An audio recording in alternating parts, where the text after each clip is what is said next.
tá? Porque eu não vou apresentar nada, porque a matéria aqui é muito extensa, tá? Então, o negócio aqui é só direcionar vocês, tá? Então, vocês viram lá que a live, pessoal, aqui são algumas... É muito genérico, tá? Muito genérico. A gente não vai pegar... E eu não tenho aqui, não vou ter tempo hábil aqui para apresentar, por exemplo, direcionar vocês para um material específico, tá? Então, nós vamos tratar de alguns... Eu quero pegar e só direcionar vocês para algumas questões genéricas e que hoje elas estão muito em pauta e que existe uma grande probabilidade delas serem cobradas no exame de ordem. Desde semana passada eu estou fazendo live diária lá no Instagram às 20 horas, tratando de questões de penal e de processo penal. E alguns pontos aqui, eles se destacam, tá? Alguns pontos, eles têm que ser observados porque eles são assuntos recorrentes na prova, tá? Então, pessoal, nessa primeira fase, nós temos 6 questões de penal e 6 questões de processo penal, tá? Matéria de penal aqui, vocês sabem que a campeã de audiência é a teoria do crime. Então, meu filho, estudar a teoria do crime, isso aí não tem o que fazer, tá? E em matéria processual penal, o que nós vamos começar destacando aqui, tá? Pessoal, um ponto muito importante, começando a falar sobre a própria aplicação da lei processual penal no tempo. Nós tivemos alterações substanciais pelo pacote anticrime em 2019, que entrou em vigor em 2020. Algumas ainda estão com a sua aplicabilidade suspensa. Então, vocês têm que tomar cuidado com esse aspecto, tá? Apesar de que a FGV, eu acho que ela não vai cobrar esses assuntos hoje que estão com a aplicabilidade suspensa, como, por exemplo, o artigo 3º-A e seguintes lá do Código de Processo Penal. Tá? Mas, de qualquer forma, você tem que estar atento a esses detalhes. Então, 2 pontos que eu preciso que você tem que tomar cuidado com essa questão da aplicação da lei penal no tempo e em face do entendimento jurisprudencial que está sendo consolidado nesse sentido. Primeiro ponto que você precisa levar em consideração, tá? É a alteração da natureza jurídica do crime de estelionato. Então, quando o crime, em regra, a natureza jurídica da ação penal no crime de estelionato, ela deixou de ser pública incondicionada e passou a ser pública condicionada à representação. Isso é uma norma de natureza processual. Então, você vai ter que, quer dizer, processual, mas com conteúdo de direito material, porque ela diz respeito à decadência. Então, representação, você sabe que tem 6 meses para você representar. Então, até que ponto, doutores, até que ponto essa norma ela retroage? Porque se eu encarar ela como uma norma exclusivamente de ordem processual, ela se aplica a todos os processos, inclusive aqueles que já estão em curso. Então, qual seria o entendimento que nós deveríamos ter adotado? Todos os crimes de ação de estelionato que estejam em curso, a ação penal é pública condicionada à representação. A representação, vocês sabem, é uma condição de procedibilidade para a propositura da ação. Isso significa dizer, então, que eu necessariamente teria que intimar todas as vítimas para que oferecessem a representação sob pena de extinção da punibilidade pela decadência.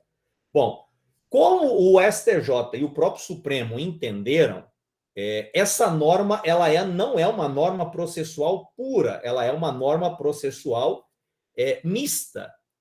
Isso significa que ela tem conteúdo de direito material, portanto, você tem que aplicar a regra da possibilidade de retroatividade da norma penal. De qualquer forma, doutores, o que ficou estabelecido?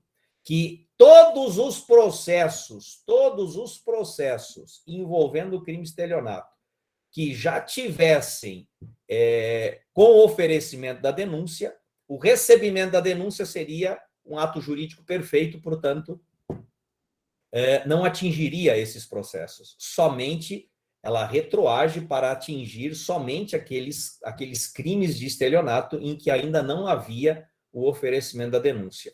Então, esse é o primeiro ponto que eu quero destacar. Tudo o que eu falei a respeito dessa situação também se aplica ao acordo de não persecução penal. Tá? Esse é um ponto, doutores, que eu recomendo que vocês deem especial atenção, leiam o artigo 28A do Código de Processo Penal, que trata do acordo de não persecução penal. Tá? Então, tem alguns requisitos aí que vale a pena você pegar e analisar, certo? Então, nesse primeiro ponto, são essas duas questões que eu preciso que você dê especial atenção. Depois, dando sequência, doutores, no curso do processo, nós temos os princípios processuais, tá? E aí, sempre é importante você ter em mente, como você está fazendo uma prova para ser habilitado para exercer a advocacia, você tem que trabalhar sempre com a questão do devido processo legal, do contraditório e da ampla defesa, indúbio pro réu, tá? E, claro, sobretudo, o princípio que mais é cobrado, princípio que veda a utilização de provas ilícitas. Então, esses princípios, eles merecem especial atenção. Tá? Artigo 157 do Código de Processo Penal, que trata das provas ilícitas. Então, isso é muito importante. Tá? Bom, na sequência, nós teríamos o inquérito policial. Tá? O inquérito policial, pessoal, ele não é tão cobrado no exame de ordem. Por quê? Porque a participação do advogado no inquérito, ela é mínima. Tá? Então, a única questão relevante é que o advogado ele tem acesso a todo e qualquer auto do inquérito, tá? E isso está previsto nas prerrogativas do advogado. Tá? Então, o advogado ele tem acesso aos autos do inquérito, inclusive ele pode formular quesitos, tá? Em eventual perícia que for realizada, ele pode se manifestar, mas a manifestação dele continua ainda sendo muito restrita. Por quê? Porque o inquérito policial, doutores, ele é inquisitivo, tá? Ele é inquisitivo, ele é um procedimento administrativo, não há que se falar em contraditório e ampla defesa, pelo menos no momento do inquérito. Talvez essa seja uma questão que você precisa ter em mente. Então, se eu falo assim, não existe contraditório e ampla defesa no inquérito policial. Doutores, não existe naquele momento. A questão é que o contraditório e a ampla defesa, em relação ao inquérito, é um contraditório diferido ou postergado. Tá? Para quando? Para o momento da ação penal. Na ação penal, você pode discutir tudo que for que tenha sido apresentado na fase de inquérito, tá? Então, deixa eu pegar aqui, só aumentar aqui para eu ter uma noção de quem. Eita porra, eu achei que tinha meia dúzia aqui, vai ter um monte de gente aqui, gente. Tá? Agora que eu estou vendo quem está na área aqui, que eu estou reconhecendo as carinhas aqui. O Júlio César, a Ive, olha só, agora que eu estou vendo a galera aqui. Pô. Bom, então, pessoal, a Ana Maria, lá, Ana Maria é cliente antiga já. Nós não somos besta de perder essa não, viu, professor?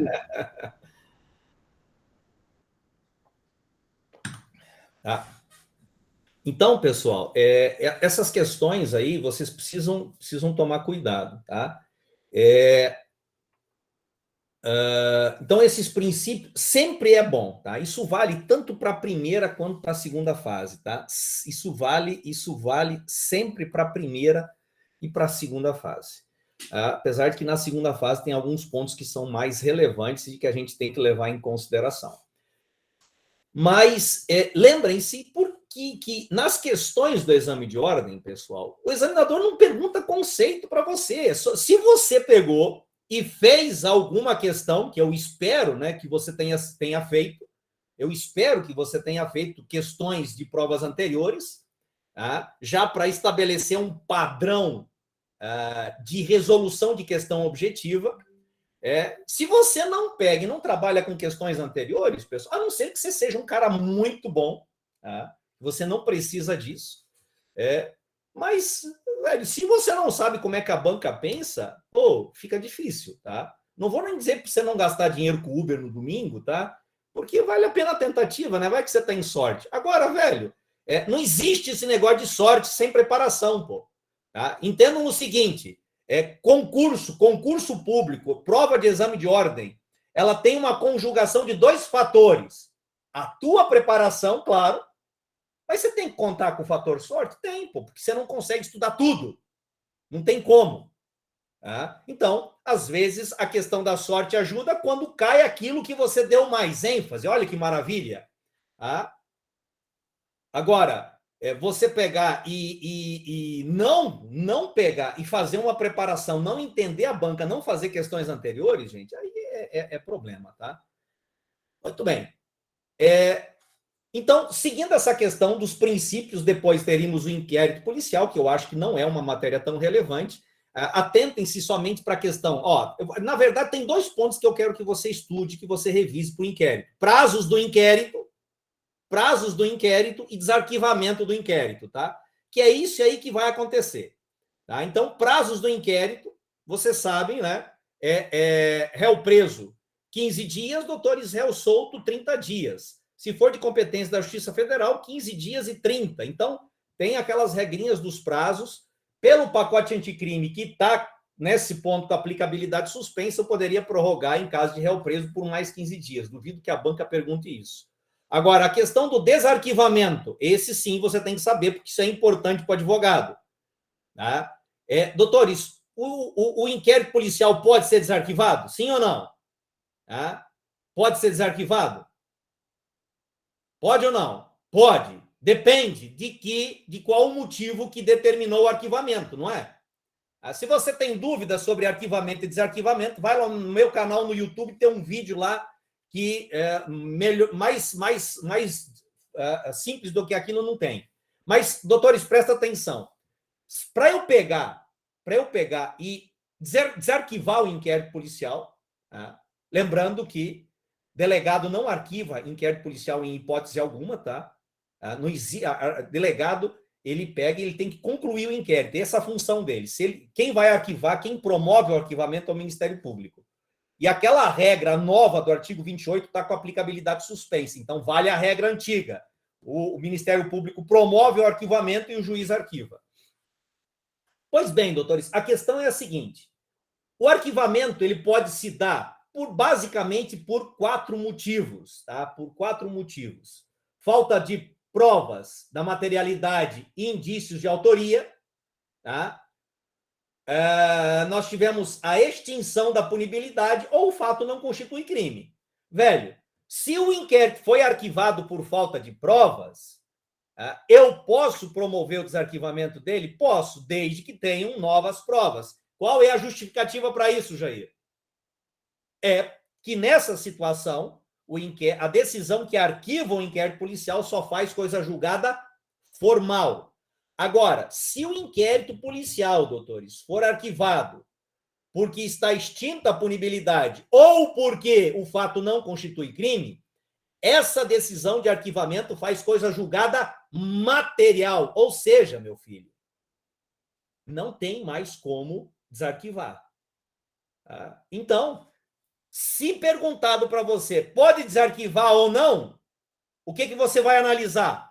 Deixa eu ver qual é a natureza jurídica, por que arquivou. Se arquivou por falta de provas ou se arquivou por falta de provas, tanto da autoria da materialidade, pode desarquivar. Agora, se for por causa extintiva da punibilidade ou porque o fato não constitui crime, a conduta é atípica, aí não pode desarquivar. Diga, Elisângela. Oi, professor. Então, é só porque eu me lembro, eu não estou com código aqui, estou caminhando e ouvindo a aula. Mas que eu me lembre que se houver notícia de prova nova, não precisa ter a prova em si. Se houver notícia de prova nova, pode desarquivar, é isso? É isso. Eu preciso ter uma indicação precisa de que, olha, investiga isso, investiga aquilo. Tá? Inclusive, é uma questão que eu cobro muito em prova. Tá? Uma questão que eu cobro muito em prova. Por exemplo, na época, doutores, não havia provas suficientes, arquivou o inquérito. Tempos depois, aparece lá uma mensagem de celular, uma gravação que ninguém sabia que existia, e aí isso dá... Eu tenho indícios, claro que isso tem que ser investigado, a prova tem que ser robustecida, mas é isso que eu preciso. Eu preciso de indicação de novas provas substancialmente novas, provas que não existiam na época, ou que não foram apresentadas oportunamente. Tá certo? Então, artigo 17, se a memória não me trai, combinado com a súmula 524, eu acho, do STF, que trata desse assunto aí.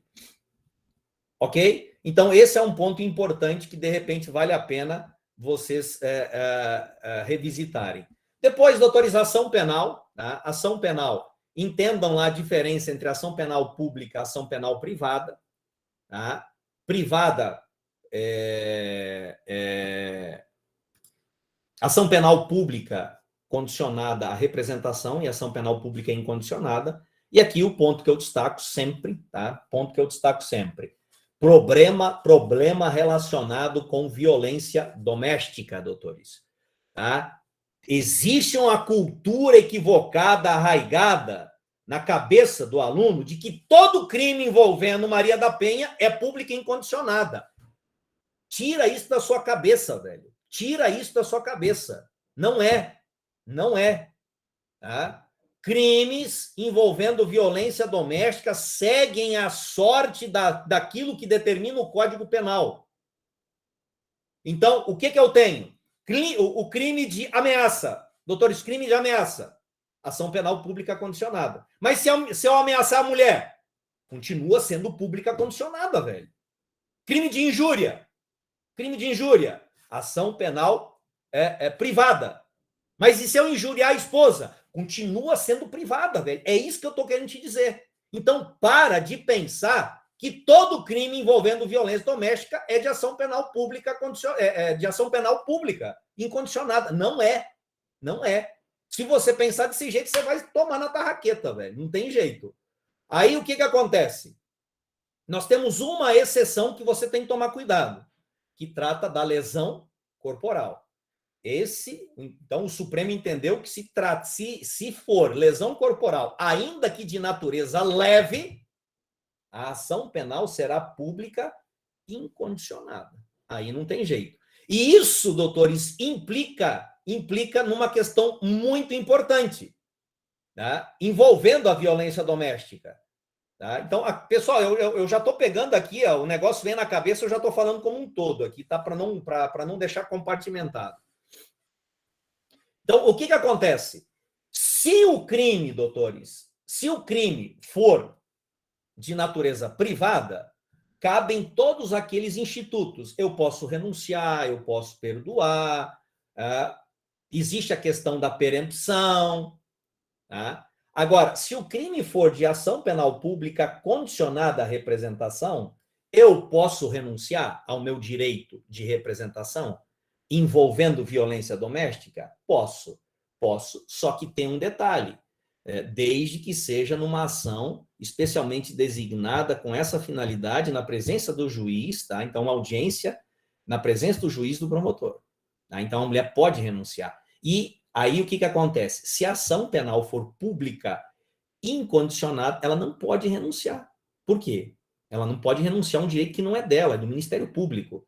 Então, o que mais acontece, doutores? Uma questão envolvendo lesão corporal leve contra uma mulher, em que ela chega e, supostamente ela foi lá tirar a queixa. Não, eu não quero mais processar, porque eu me entendi com o bofe, não sei o que lá, tá tudo certo, não quero mais. Velho, ela não pode fazer isso. Por quê? Porque se for ação penal, se a ação penal for pública e incondicionada, não existe essa possibilidade. Então, anota isso, meu filho. Tá? Anota, leva isso para a sua prova, porque isso aí é importante. Ok? Depois, doutores, na sequência, nós teríamos o quê? Competência. Doutores, uma questãozinha ou outra sempre tem envolvendo competência. Uma questãozinha ou outra sempre aparece em matéria de competência. Tá? E aí, O que a gente tem que destacar em relação à competência? Pessoal, você sabe que nós temos alguns critérios de fixação da competência. Então, dependendo de quem praticou o crime, se essa pessoa tiver foro privilegiado, a gente já sabe que a competência será de acordo com o foro determinado pela Constituição Federal ou pela Constituição Estadual. Né? Então, por exemplo, e aí, nessa questão da prerrogativa de foro, vocês têm que levar em consideração o recente entendimento do Supremo. Então, para que uma pessoa ela tenha o foro privilegiado, o que eu preciso ter em mente? Que o crime ele tem que ser praticado durante o exercício do mandato, ou seja, após a diplomação, então tem que ser durante o exercício do mandato, e que o crime tenha relação com a função. Isso significa dizer o quê, pessoal? Que hoje não é mais qualquer crime que o boneco ele tem prerrogativa de foro. Tá? Não é mais. Isso vale tanto para deputados estaduais, deputados federais, tá? E também vale para os integrantes do executivo. Tá? Então, você precisa levar isso em consideração.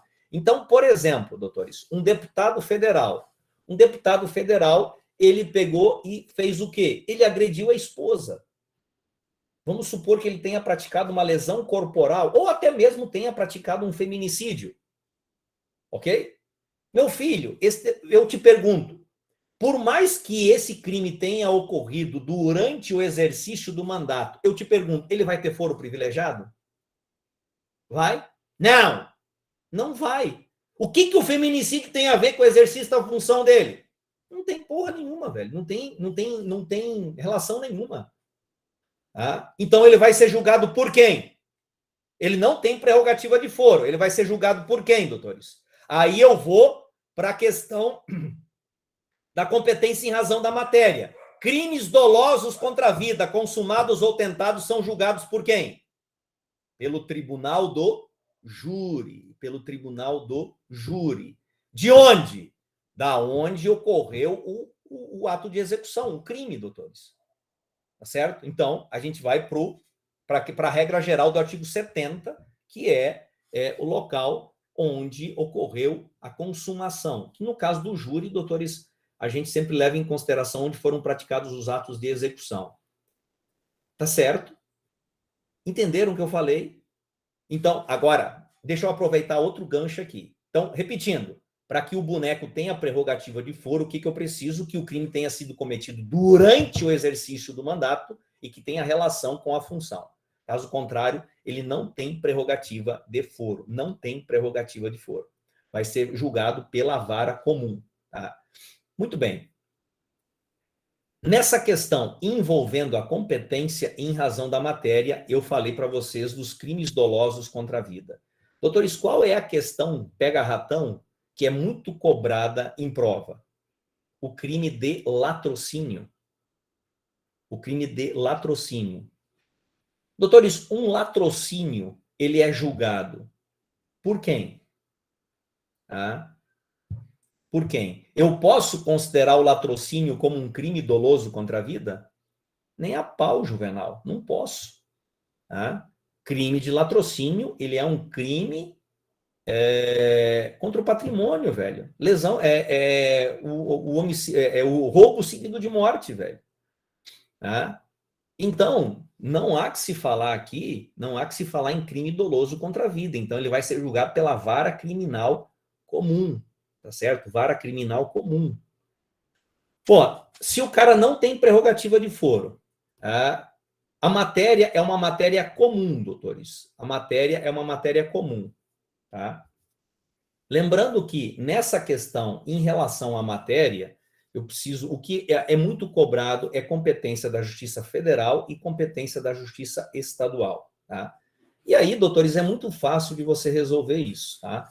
A competência da Justiça Federal ela está determinada lá no artigo 109 do Código da Constituição Federal. Então, a Constituição estabelece o quê? Que compete à Justiça Federal processar e julgar os crimes praticados, crimes políticos e os crimes praticados em detrimento de bens e serviços da União, suas autarquias, empresas e fundações públicas. Então, presta atenção, Justiça Federal não julga contravenções, doutores. Não julga contravenções. Isso é outra questão excelente, que se eu fosse examinador, eu cobraria, e eu só vi a choradeira depois. Tá? Justiça Federal não julga contravenções. E aí, o que acontece? Esse é o problema. Doutores, qual é a competência do juizado especial? Infrações de menor potencial ofensivo. O que são infrações de menor potencial ofensivo? Crimes em que a pena máxima não ultrapasse 2 anos e as contravenções penais. Então, vamos supor, doutores, que eu tenha praticado um crime de eu tenha praticado uma contravenção penal a bordo de uma aeronave de carreira. O artigo 109 estabelece lá que a competência da Justiça Federal é em relação a crimes praticados a bordo de navios ou aeronaves de grande porte, tá? De grande porte, faz esse adendo lá. Então, tecnicamente, você teria o quê? Uma contravenção penal praticado a bordo de uma aeronave de carreira, e aí a competência, você pensa assim, não, a competência de quem? Do Juizado Especial Criminal da Justiça Federal. Não, não é. Por que não é? Porque a Justiça Federal não julga contravenções. Então, mesmo que eu tenha uma contravenção penal praticada em detrimento de um bem ou serviço da União, ele será julgado pelo Juizado Especial Criminal da Justiça Comum Estadual. Meu filho, guarda isso, velho, guarda isso. Se eu fosse examinador, eu ia colocar isso na prova. Tá? Guarda isso, pô. Justiça Federal não julga contravenções. Tá? Outra questão em relação à competência que você precisa guardar. Conexão, doutores. Casos de conexão ou continência. Então, aquelas formas de conexão que nós temos, a intersubjetiva, a objetiva, a instrumental. Tá? Então, essas formas de conexão você precisa ter em mente. E por que você precisa ter em mente? Por conta da reunião de processos. Tá? Então, havendo casos de conexão, nós temos que ter a reunião de processos, certo? Então, isso é muito importante. Quando forem processos da mesma natureza, doutores, crimes da mesma natureza, fica fácil. O problema é quando eu tenho crimes cuja matéria é diferente. Então, por exemplo, se eu tenho um policial, tá? Se eu tenho, doutores, um policial federal e um policial civil, se eu tenho um policial federal e um policial civil numa operação em conjunto e eles praticam um crime de corrupção passiva, tá? Como houve concurso de agentes, eu tenho uma hipótese de conexão ou continência. Qual é a situação? Eu tenho que juntar os processos. Agora, esses processos eles serão juntados onde? Na Justiça Estadual ou na Justiça Federal? Na Justiça Federal, porque ela exerce a visa atrativa. Então, esses são os pontos que vocês precisam tomar cuidado aqui, tá? E vocês precisam tomar cuidado aqui em relação à competência. Tá? Então, cai, gente. Outra coisa que cai muito, eu já vi várias questões desse jeito. Olha só, imagina a seguinte situação. O boneco, doutores, ele praticou um furto. Ele praticou um furto lá em Sobradinho. Depois ele veio na sequência, praticou vamos colocar roubo que é mais fácil. Ele praticou um roubo em Sobradinho, 2 roubos em Taguatinga, e 3 roubos na Ceilândia. Tá? Então, vamos supor que eu tenho uma hipótese de conexão aqui, doutores. Eu tenho uma hipótese de conexão ou continência. O que acontece? Eu tenho que reunir esses processos. Agora, qual vai ser o critério que eu vou utilizar aqui? Se todos os crimes são idênticos, eu vou ter que utilizar o critério lá do artigo 78 do CPP. Que critério que eu vou utilizar? Onde foi praticado o maior número de infrações. Agora, vamos supor, no mesmo exemplo fático, o cara praticou um latrocínio em Sobradinho, 2 roubos em Taguatinga, 3 roubos na Ceilândia. Qual vai ser o critério que eu vou utilizar para fixar a competência? Do crime mais grave, do crime mais grave. Então, vai juntar todos esses crimes para ser julgado onde? Lá em Sobradinho, onde ocorreu o crime de latrocínio, que é mais grave. Então, essas regrinhas, doutores, vocês precisam ter em mente, tá? Precisam ter em mente. Tudo isso vocês aprenderam já em processo penal. Ok? Bom, dando sequência, pessoal, eu poderia ficar aqui o dia inteiro falando para vocês, tá? Mas outro ponto importantíssimo que você precisa lembrar, questão das prisões, tá? Quando que nós temos a prisão em flagrante, tá? Aquelas hipóteses do 302 do CPP, então, quando nós temos o flagrante, saber a diferença entre flagrante próprio, flagrante impróprio, flagrante ficto, tá? Flagrante preparado, flagrante esperado, tá? O flagrante forjado, essas formas de flagrante você precisa saber. Tá? Se você quiser revisar isso de forma muito fácil, vai lá no meu Instagram rapidinho, lá que tem essas publicações lá, tá? Tem um monte de matéria de revisão lá. E se você não está me seguindo ainda, está errado, tá, meu filho? Está perdendo seu tempo. Vou até colocar aqui, ó, tá? Vou até colocar aqui, para quem ainda não me segue, você vai pegar e vai começar, e vai lá e ver, cara, 5 minutos, 2 minutos você faz uma revisão de uma matéria, pô. Tá? Então, se você ainda não está me seguindo, tá aí o meu arroba, tá? Faz isso agora. Inclusive, já te convido para as lives à noite, tá? Que estão rolando. Hoje à noite eu vou falar só sobre competência, inclusive, tá? Então, se você tiver interesse, aparece lá. Muito bem. Aí, gente, questão das prisões, as formas de flagrante, tá? As formas de flagrante, é muito comum a OAB te perguntar que tipo de flagrante que aconteceu, então você tem que saber a diferença entre um flagrante próprio e impróprio, um flagrante presumido, saber quando o flagrante é preparado ou não, e principalmente se o flagrante preparado ele é ilícito ou não, é ilegal ou não. Quando é que eu aplico a súmula 145 do STF ou não? Tá? Então, isso aí você tem que saber, precisa saber. Tá? Se você quer um ponto mais específico, teve uma live que eu fiz sobre prisões, você pode ir lá, ela está gravada, está tudo lá, você pode fazer uma revisãozinha lá, que eu explico essas questões relacionadas com o flagrante. Aqui eu só estou dizendo para vocês os pontos que vocês precisam revisar e aquilo que você precisa levar para a sua prova. Agora, em relação ao flagrante, olha só, como é fácil de você memorizar isso. Doutores, o flagrante próprio, o cara está cometendo o crime ou acaba de cometê-lo. Então, o cara é flagrado dando as facadas, ou o cara é flagrado retirando as coisas do imóvel, ou ele é flagrado com a bolsa com as coisas, a bolsa com as coisas furtadas ainda dentro do imóvel. Então, ele estava furtando ou acabou de praticar o furto. O que acontece com o flagrante impróprio? A perseguição. Esse é o clássico, né? Quando há perseguição, tá?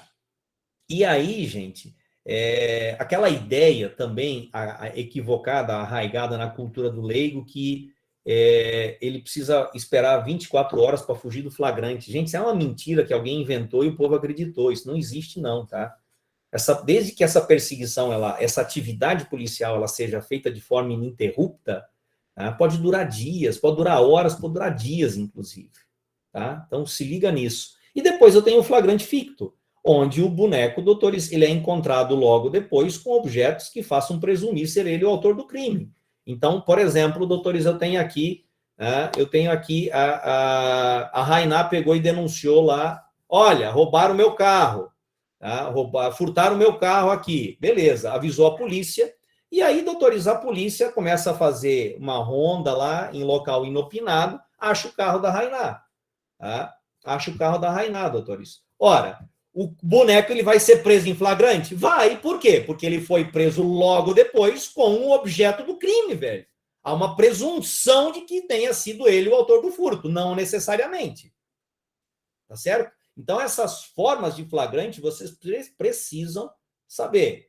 Outra questão, em relação às prisões, prisão preventiva, doutores. Tem que saber quais são os fundamentos e os pressupostos da prisão preventiva, quando é que ela pode ser decretada e quando é que ela não pode ser decretada. Então, vocês sabem que hoje, para que o juiz possa decretar a prisão preventiva, ele precisa ter requerimento. Não existe mais prisão preventiva de ofício. Então, tem que ter requerimento, ou da autoridade policial ou do Ministério Público. E a decisão do juiz, ela tem que ser fundamentada. Isso está no 315 do CPP, hoje muito bem explicado. Tá certo? Então, eu preciso do quê? Quais são os pressupostos? Quais são os pressupostos, doutores? Indícios de autoria, é claro. Indícios de autoria e prova da existência do crime.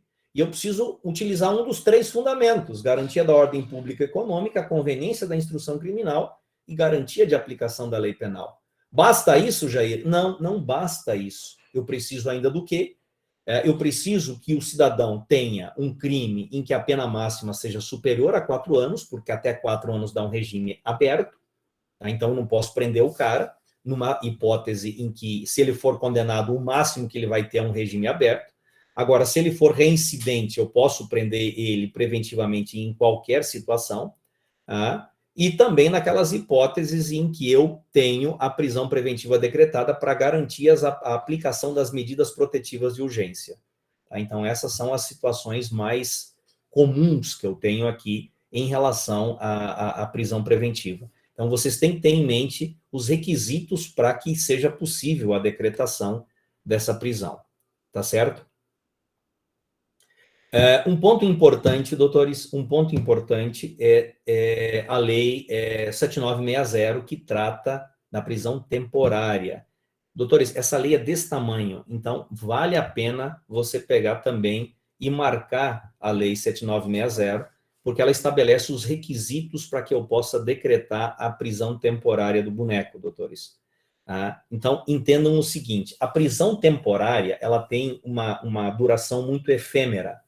Se for crime comum, 5 dias prorrogáveis por mais 5. Se for crime hediondo, 30 mais 30. Pô, Jair, então eu tenho que saber que tipo de crime é? Sim, você precisa saber.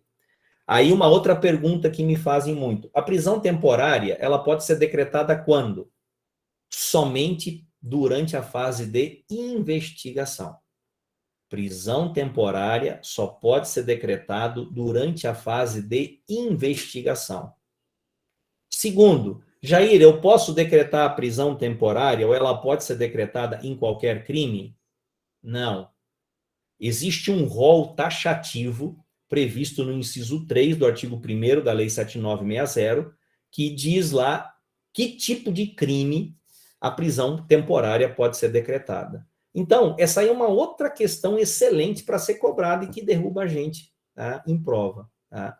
Então, entendam que a prisão temporária ela só pode ser decretada para fins de investigação, tá? Então, durante a fase de inquérito somente, tá? Na fase de investigação, e ela só pode ser decretada para a apuração de determinados crimes cujo rol é taxativo e está no inciso 3 do artigo 1º da Lei 7960. Não há que se falar em prisão temporária de ofício, portanto, tem que ter requerimento da autoridade policial ou do Ministério Público. Em relação às prisões, isso também dá uma perguntinha, dá uma questão muito boa. Três conceitos que vocês precisam guardar: liberdade provisória, relaxamento da prisão e revogação da prisão. Tá? Então, vou resumir aqui em poucas palavras. Tá? Anota isso. Liberdade provisória, pedido de liberdade provisória, só tem lugar naquelas hipóteses em que o juiz converte a prisão em flagrante em prisão preventiva. Só. Então, repetindo, a liberdade provisória só tem lugar naquelas hipóteses em que o juiz converte a prisão em flagrante em prisão preventiva. Tá? Muito bem. E, Jair, quando é que eu vou entrar com pedido de revogação da prisão preventiva? quando o juiz decreta a prisão preventiva fora dos casos de flagrante. Tá? Você sabe que a prisão preventiva, ela não necessariamente tem que decorrer da conversão do flagrante. Ela pode ocorrer no curso do processo. Tá? Então, você, nesse caso, você vai entrar com pedido de revogação da prisão preventiva. E o relaxamento, Jair, quando é que eu vou utilizar? O relaxamento você vai utilizar sempre que a prisão for considerada ilegal. Tá? Então, a prisão for considerada ilegal, você vai entrar com um pedido de relaxamento dessa prisão. Então, guarda esses conceitos, porque isso aí, eventualmente, pode ser cobrado na sua prova também, tá?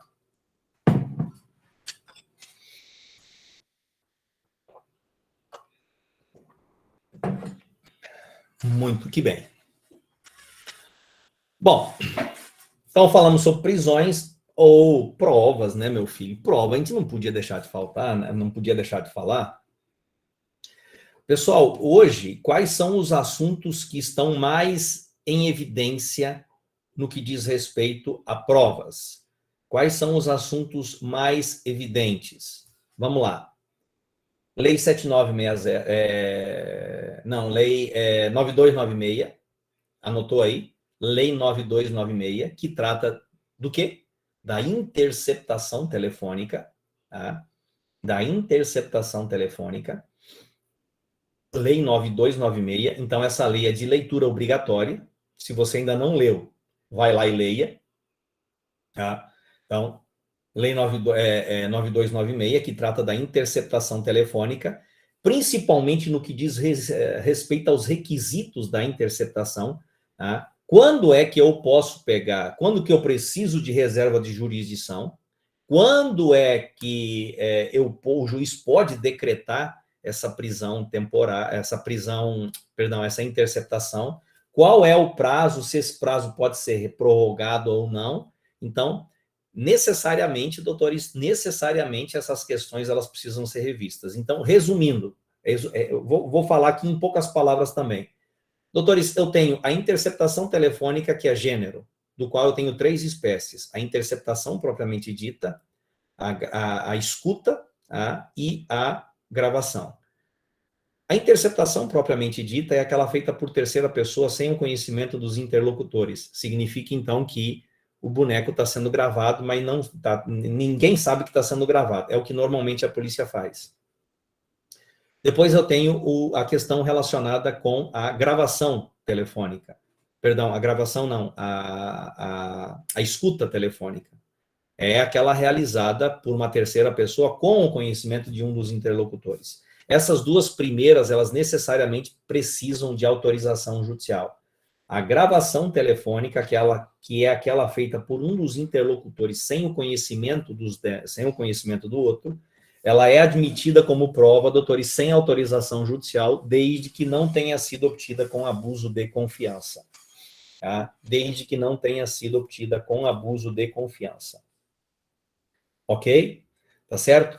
E aí, o que acontece? Por mais que eu tenha autorização judicial, se o juiz ele não atendeu aos requisitos da lei, como, por exemplo, princípio da excepcionalidade, o crime tem que ser apenado, no mínimo, com reclusão, tá?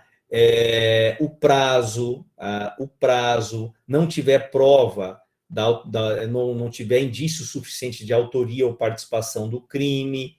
Tá? Então, todos esses requisitos, e claro, tem que ter fundamentação idônea. Tá? Todos esses requisitos, eles precisam estar presentes simultaneamente, caso contrário, doutores, nós teremos uma interceptação ilícita. E aí, é claro, você sabe o que acontece com uma prova ilícita, né? Então, ela vai ser considerada ilícita e todas as derivadas também serão consideradas ilícitas. Tá certo? Dê em especial atenção na Lei 7960 ao artigo 8º-A, que trata agora da captação ambiental. Tá? Da captação ambiental. Merece especial atenção, porque isso pode ser cobrado em prova. Por quê? Porque o examinador pode te perguntar, por exemplo, quando é que pode ser decretada a captação ambiental. A captação ambiental, doutores, é quando a polícia vai lá e instala dispositivos lá na sua residência para captar as imagens e, eventualmente, os áudios, tá? Artigo 8º-A da Lei 9296, tá, Elisângela? Certo? Então, a captação ambiental, doutores, ela só pode ser decretada naquelas hipóteses em que eu tiver a investigação de um crime com pena máxima superior a 4 anos. Caso contrário, não é possível. Mas isso está na lei. Outro ponto, doutores, que eu preciso que vocês tenham em mente que está muito em voga hoje. Artigo 226 do Código de Processo Penal. Artigo 223 trata do reconhecimento pessoal. Tá? Então, vocês viram que hoje, inclusive, semana passada, teve uma reportagem enorme sobre isso. Tá? Então, a questão do reconhecimento pessoal precisa seguir a regra do 226 do CPP. Tá? Então, já temos entendimento jurisprudencial nesse sentido. A questão da busca domiciliar, doutores, a questão da busca domiciliar, lá do artigo 240, essa é uma questão que está sendo muito discutida pela jurisprudência. Tá? Então, quando é que pode, quando é que não pode, a autorização do morador ela precisa ser documentada, então, aquela questão de que o policial ele gosta de fé pública, isso hoje está muito relativizado, então, precisa se atentar para a jurisprudência. Põe lá no Google, invasão de domicílio, requisitos, ou se não, busca domiciliar, requisitos, STJ. Vai aparecer lá um monte de decisão. Dá uma olhada nisso. E, por fim, a questão da busca pessoal, que é o famoso baculejo, né? A questão do bacu, doutores, o baculejo.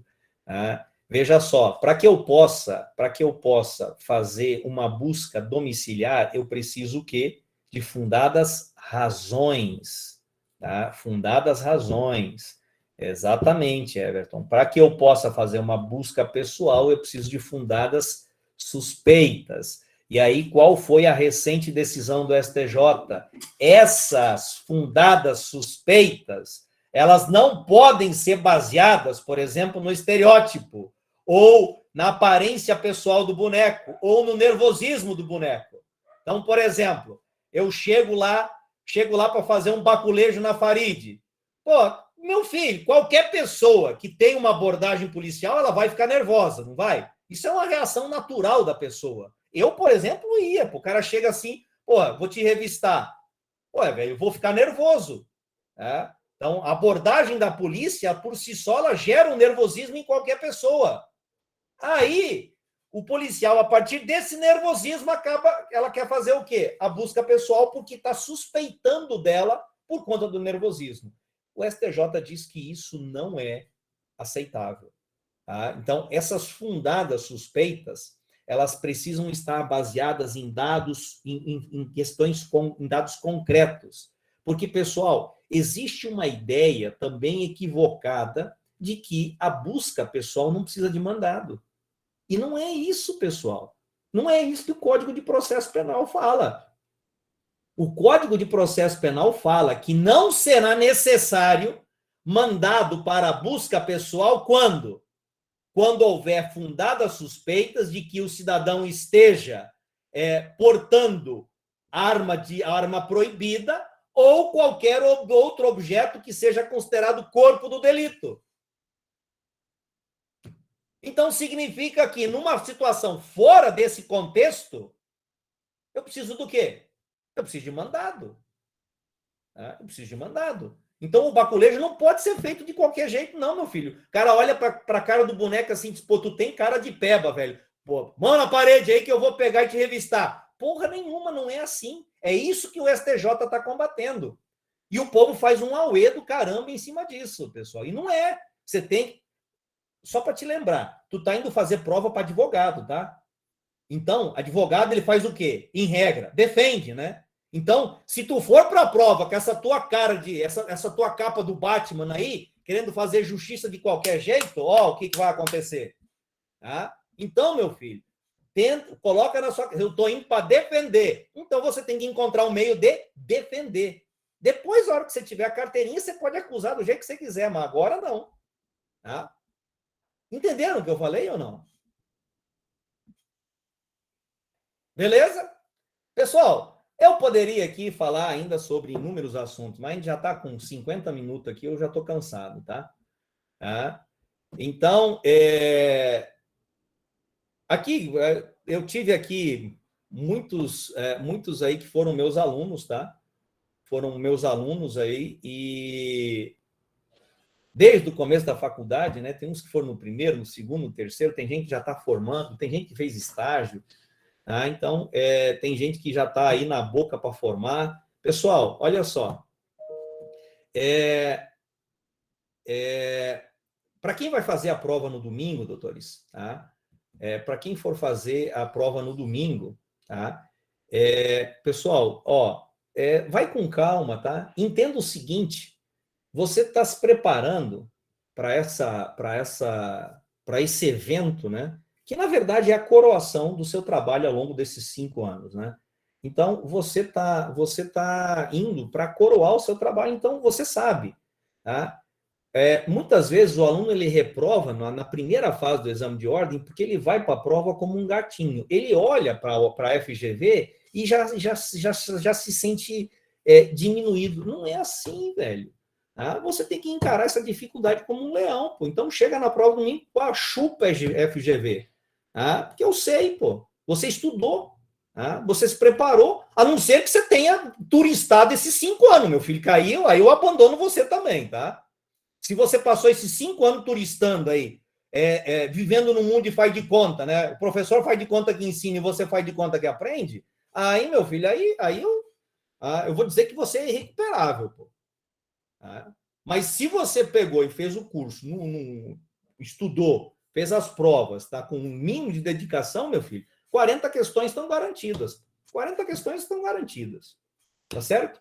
Então, já começa indo para a prova mudando essa sua postura, tá? É postura de leão, tá? Ou você pode até incorporar a Juma, não tem problema, põe lá o espírito da onça lá, meu filho, aproveitando, né, a novela, né? Mas para de encarar a dificuldade como um gatinho, tá? Encara a dificuldade como um leão, que quem pode ter certeza que isso por si só já vai dar um outro gás na forma como você encara a prova. Beleza, gente? Então, porra, eu vou até botar aqui, tem muita gente aqui. Deixa eu tirar uma foto desse trem aqui, pô. Pelo tanto de gente que tem aqui, pô. Casa cheia. Gente, então, obrigado, tá? Espero vocês na live hoje à noite, tá? 20 horas lá no Instagram. Amanhã, live de novo. Semana que vem, live já voltado para a segunda fase. Tá? E assim vai, tá? Assim vai até o final. Beleza? Gente, então, brigadão. Tá? Brigadão para vocês. Boa sorte para vocês aí, para a prova, tá? E, na medida do possível, podem contar comigo aí sempre que precisarem. Agradecer também aqui ao professor Igor, né, nosso parceiro aí de ESB aí, de anos já, né? Beleza, Igor? Gente, então, obrigado, ó. Boa sorte para vocês aí. E semana que vem, estamos juntos aí, tá? Pelo menos no Instagram nós estamos juntos. Beleza? Falou, gente. Abraço.